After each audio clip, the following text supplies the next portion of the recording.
नमस्ते दर्शकबिन, पवित्र गार्डनमा हजुरहरूलाई फेरि स्वागत छ। आज जेठको 11 गते हो।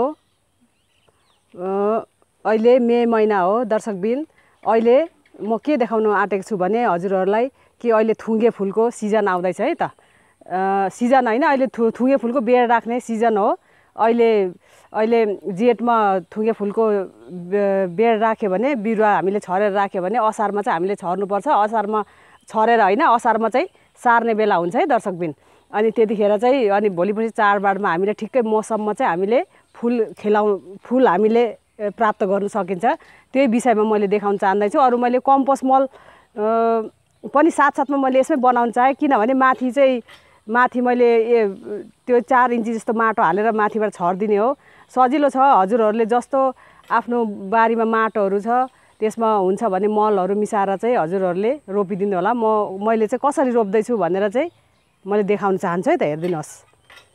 हेर्नुहोस् दर्शकबिन, मेरो बाख्रा छ भनेर हजुरहरूलाई थाहै छ। त्यसकै जुतो हो, यो जुतो हो। अब यसमा मैले डाइरेक्ट यो माटो मिसाएर चाहिँ यसमा फुल मैले बिरुवाहरू छर्यो भने यो एकदम कडा हुन्छ। त्यही भएर मैले यसमा चाहिँ यसलाई अब कम्पोस्टै भनौँ न, छिटो गलाउनको लागि चाहिँ मैले यो माथि माटो हाल्नु चाहेँ है त साथीहरू। अनि त्यसकै साथमा यसमा हेर्नुहोस्, मैले 4 इन्ची जस्तो माटो हालिसकेको छु। अनि त्यस्तै गरी यो जुतो पनि अलिकति मिसाइदिएको मैले यसरी नै। अनि मिसाइदिएँ मैले। अनि अब यो कम्पोस्टहरू यो कम्पोस्ट मल छ। हेर्नुहोस्, यो हाम्रो किचन वेस्ट छ। यस्तै गरेर छ यो मुनि। यो त मेरो जेरेनियमको पातहरू, पहेँलो पात मैले निकाल्दाखेरि यो भएको हो। यसलाई पनि किन वेस्ट फ्याँक्नु भनेर मैले यसमै यस्तो राखिदिनु चाहेँ। यो पनि कम्पोस्ट हो, किचन वेस्ट कम्पोस्ट पनि हुन्छ। साथसाथमा मैले बिरुवा यो थुङ्गे फुलको बिरुवा पनि लाउनु चाहेँ। अनि मलाई भोलि पर्सि यो कम्पोस्ट मल काम आउँछ है दर्शकबिन। भन्नुहुन्छ होला हजुरहरूले कि दिदीले खालि कम्पोस्ट मल भनेर भन्नुहुन्छ। कम्पोस्ट मल बेगर हुन्न, युरिया र डिएपी लाउँदाखेरि हुन्न भनेर पनि सोच्नुहुन्छ होला। त्यो युरिया डिएपी लायो भने चाहिँ के हुन्छ भने हाम्रो माटो सही होइन, थुप्रै वर्ष हामीले डिएपी र युरिया चाहिँ नलाउनु होला। हजुरहरूले लाएन भने चाहिँ हाम्रो यो माटो चाहिँ जहिले हाम्रो माटो यो जीवित भएर बस्छ। अनि हामीले डिएपी युरियाहरू लायो भने चाहिँ यो माटो चाहिँ हाम्रो चाहिँ डेड भएर जान्छ, कि मर्छ, युजलेस हुन्छ। त्यस कारणले हामीले चाहिँ हमेसा युज गर्नुको लागि हामीलाई चाहिरहेको छ। आखिरी गार्डनिङ फलफुल बोट बिरुवा लायो भने त। अनि त्यही भएर चाहिँ हामीले कम्पोस्टै युज गरौँ है त, बानी बसालौँ दर्शकबिन। त्यस कारणले मैले चाहिँ डिएपी युरियाहरू हाल्नु चाहन्न। हजुरहरूले सोच्नुहुन्छ होला ए फुल त हो, आखिर खानेकुरा त होइन, हामीले किन अर्ग्यानिक चाहियो भनेर सोच्नुहुन्छ होला। तर अर्ग्यानिकै गरेकै राम्रो छ, किनभने यो हाम्रो माटो मर्दैन, युजलेस हुँदैन, डेट हुँदैन। हामीले 1-2 वर्ष हामीले डिएपी युरिया हामीले केमिकलको चिजहरू पदार्थहरू युज गऱ्यो भने माटो मर्ने हुन्छ।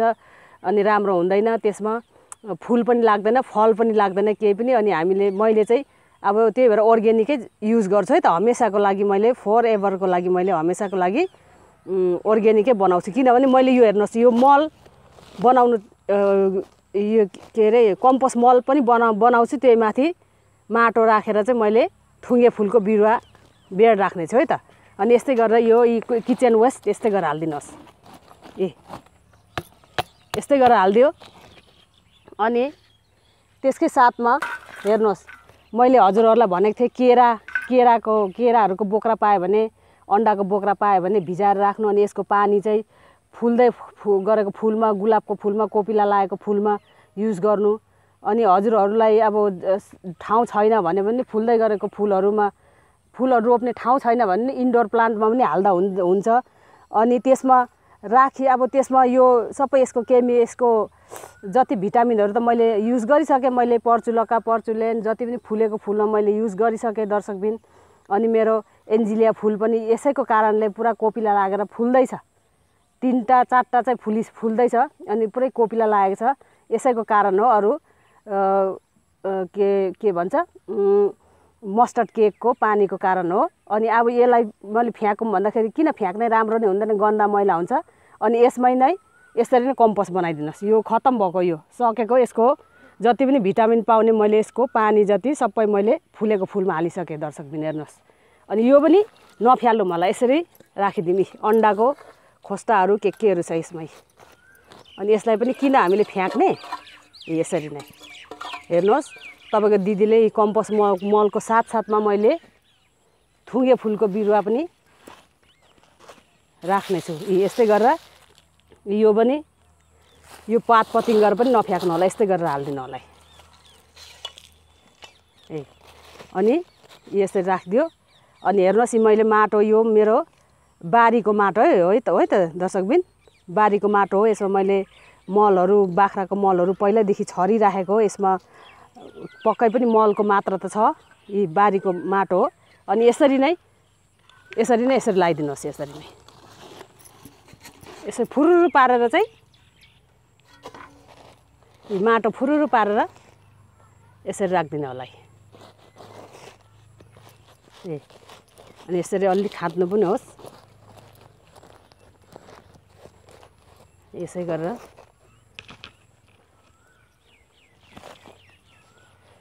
यसरी नै, किनभने यो मैले कम्पोस्ट मल हालिसकेको छु। यसलाई कुनु पनि पर्छ। कुहिन्छ नि अनि त्यसको पछि एकदम राम्रो कम्पोस्ट मल बनिन्छ है त। अनि अलिकति पनि हजुरहरूले आइडिया लाउनु होला। अब यतिकै किन छोड्नु होइन, यसलाई यो कम्पोस्ट मल पनि बन्छ। यतिकै किन छोड्नु, म छोड्दिनँ यतिकै।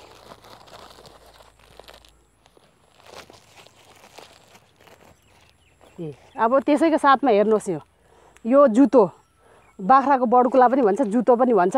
अनि यो जुतोलाई यतिकै माटो हालेर मैले फुलहरू बोट बिरुवाहरू केही पनि छरेँ भने मर्छ।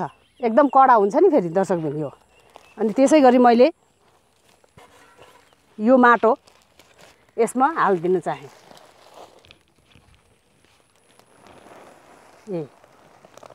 अब मैले केही रोपेँ भने नि टच हुँदैन नि यो मुनि त। अनि छिट्टै मेरो मल पनि राम्रो बन्नु जान्छ। यसको कडा जति हुन्छ नि खरो यस्तो कडा मात्रा त्यो घटेर जान्छ, हटेर जान्छ। हेर्नुहोस् यस्तै गरेर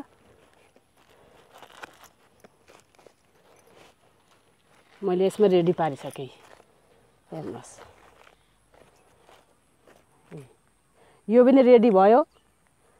किनभने मैले यो फुल गरेर यो माटो ल्याउनु ओसार्नु कहाँबाट गर्नु भन्दाखेरि चाहिँ यो जुतो पनि हल्का हुन्छ। त्यही भएर मैले कलेक्ट गरेर ल्याएँ।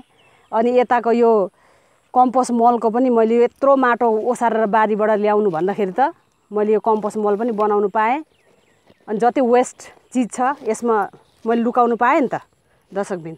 अनि त्यसै गरी यो हेर्नुहोस् थुङ्गे फुलको बिरुवा अवश्य पनि हजुरहरूको पक्कै घरमा त छ।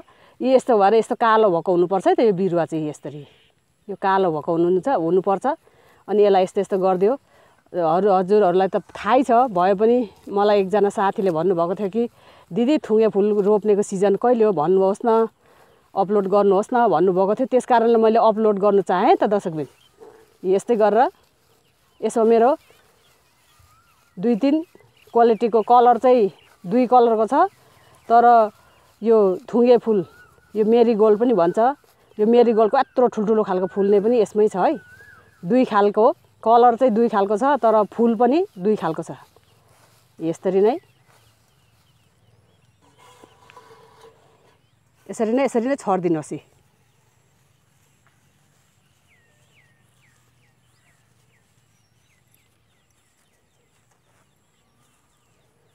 अनि भोलिपछि हामीले छाँटेर अलग अलग डिभाइड गरेर हामीले सार्नुपर्ने हुन्छ।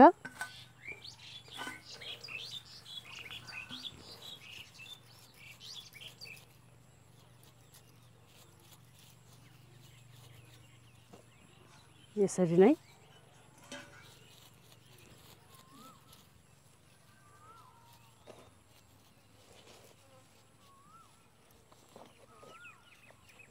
यसै गरेर छरिदिनुहोस्।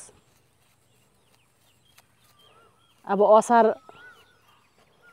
15, 16, 20 सम्म हामीले यो फुललाई भागा भागा गरेर यो बेड राखेको ठाउँबाट चाहिँ उखालेर चाहिँ सारिहाल्नुपर्छ है त दर्शकबिन। अरू हजुरहरूलाई कस्तो लाग्छ, म चाहिँ गमलामा चाहिँ साह्रै जरा धेर लाग्छ र गमलामा चाहिँ मन पर्दैन, गमलामा फस्टाएर पनि आउँदैन। त्यही भएर हजुरहरूले ठाउँ छ भने भुइँमै रोप्ने कोसिस गर्नुहोला।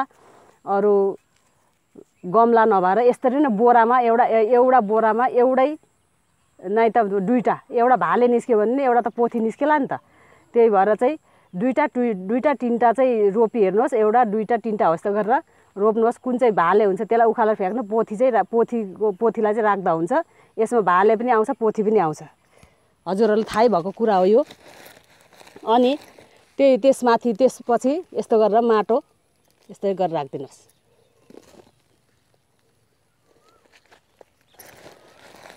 यसरी नै अब 10 दिन 12 दिनसम्म त कस्तो दामी भएर आउँछ यो फस्टाएर।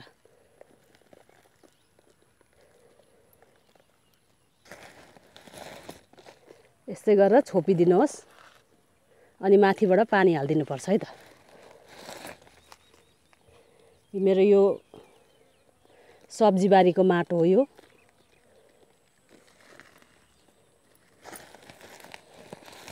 अर्को ठाउँमा पनि यसै गरेर मैले राख्न चाहेँ त।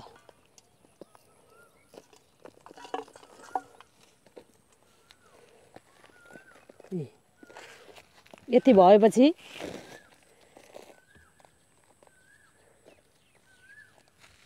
भयो दर्शकबिन, हेर्नुहोस्।